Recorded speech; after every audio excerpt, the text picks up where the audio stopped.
সূর্যের বিরুদ্ধে মামলা। হ্যাঁ, ঠিকই শুনছেন। না, এই সূর্য কোনো মানুষ নয়, এটি হচ্ছে নক্ষত্র।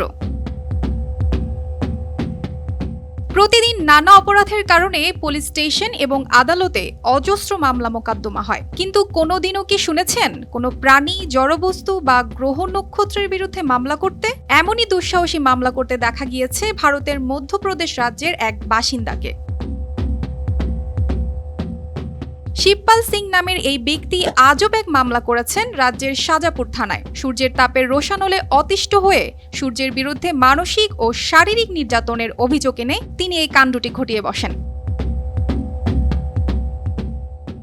ওয়ালটন এসিতে ইনস্টলেশন একদম ফ্রি।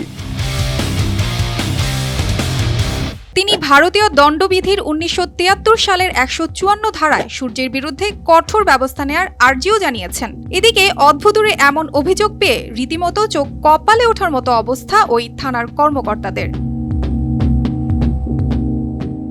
সচরাচর এমন অভিযোগ সম্পর্কে জ্ঞাত না কেউই, কারণ কোনো সুস্থ মস্তিষ্কের মানুষ এমন কাণ্ড ঘটাতে পারে না। তাই এই বিষয় নিয়ে বেশ বিব্রতকর পরিস্থিতিতে পড়েছেন তারা।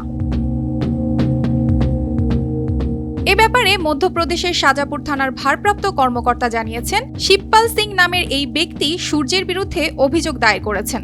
তবে এই মামলার পুরোটাই যেহেতু প্রকৃতি বিষয়ক, তাই এই অভিযোগ নিয়ে কোনো তদন্ত করা বা ব্যবস্থা নেওয়া কোনোভাবেই সম্ভব নয়।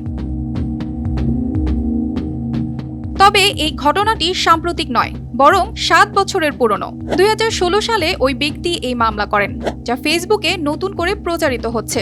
পোস্টে দেখা যায় এক ব্যক্তি 2016 সালের সেই পুরনো সংবাদপত্রের পেপার কাটিং করে পোস্ট দিয়েছেন এবং ক্যাপশনে লিখেছেন, ওই লোক যদি আবার থানায় গিয়ে বলে যে সূর্যকে আপনারা সবসময় দেখছেন, তারপরও অ্যারেস্ট করছেন না কেন?